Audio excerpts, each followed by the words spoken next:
कदरदान है। आपने सम्मानित श्री अशोक यादव जी प्रधान जी मुखिया जी को ओर से प्यार मिला 5 पुरस्कार। गार्जियन के चरणों में कोट कोट स्वागत बंदन है। मैं चाहूंगी एक बार प्रधान जी के सम्मान में जोरदार ताली हो जाए। जमाई भगवती के दरबार में प्यार दे रहे हैं। माई कृपा रहे कि यहाँ के प्रधान नहीं विधायक बनी और हमारे मनोज भैया भी प्रधान नहीं विधायक बनी कि विधा फिर से गावे आवाज आप लोग धरती पर। माई की कृपा है, सच्चाई है, सच्चे मन से जे मांगी ओकर मन तो पूर्ण हो जाएगी। इस दरबार से कोई खाली ना गई ना जाइए। आज कहना है बाबूजी बारे आतंकवादी विधा के भाव लगल विधा से ध्यान न भटके बाबूजी। आतंकवादी अपन दुखड़ा बतौले बाए दीदी हम कैसे बताएं साहब, कैसे कहे मास्टर।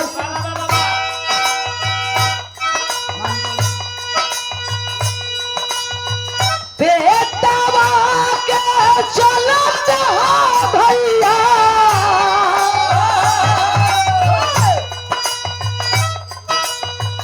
बेटावा के चलत हो भैया छोड़ली हम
आतंकवादी के साहब हमार मरला के गम ना बा ओ साहब।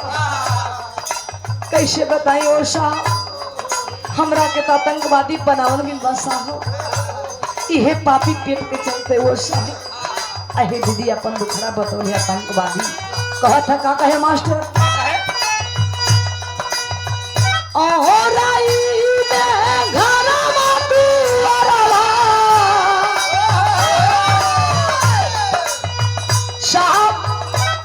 हमार मरला के गम ना बा हो साहब।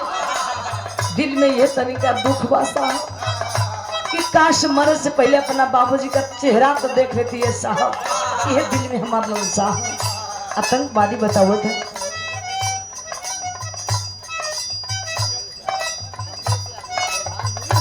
सुंदर पुरस्कार आप गार्जियन मनोज जायसवाल जी प्रधान जी को ओर से प्यार मिला। आप रे भैया कमलेश यादव जी सुंदर पुरस्कार गार्जियन महोदय जी को ओर से प्यार मिला। चरणों में कोट कोट स्वागत बंदन है। तमाम पंचों के पुलगी है। 12 आतंकवादी के साहब मरला के गम ना हो साहब। यह दिल में तनिका दुख हुआ का कहे मास्टर।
हुआ क्या 12 आतंकवादी अहे बाबू अपन सारी कहानी बतौल से दीदी भैया क्या साहब हम कैसे बताएं साहब कि मैं काम पर हम कैसे पहुंचे नहीं साहब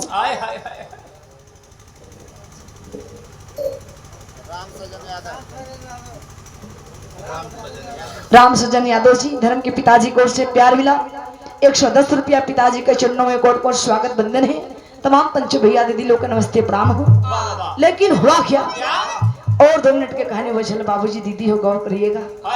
आतंकवादी कहे साहब मरला के गमना बाओ साहब लेकिन साहब हम सच्चाई बतो दे बानी साहब यह पापी पेट के चलते साहब हमसे चूक हो गई लेकिन वो साहब हमार गांव कानपुर जिला में और आई गांव में पड़ेला साहब हमार माई के नाम किरणा साहब हमार माई बतावेले कि हमार बाबूजी जाने माने नामी पहलवान रहे साहब बिरजू पहलवान नाम रहलो साहब काश आज हमार पिताजी रहता वो साहब तो हमार दिन दस्ता ना बहने तो साहब अहे बाबू इतनी बतिया आतंकवादी कह के जाए कहा बाबू 12 फौजी जवान का करेजा पिघल गई पंचवाक में झरझर राष्ट्र गिरत है बाबू दीदी हो आतंकवादी के साहब ओ साहब हम तो मरे वाला बानी ओ साहब हमके गोली लगल बा ओ साहब लेकिन एगो फौजी जवान के आंख में आंसू तनिक शोभा नहीं के दे तो साहब आप कहे भगल बानी साहब अरे बाबू जी वाह बाबू ये भैया इतने बतिया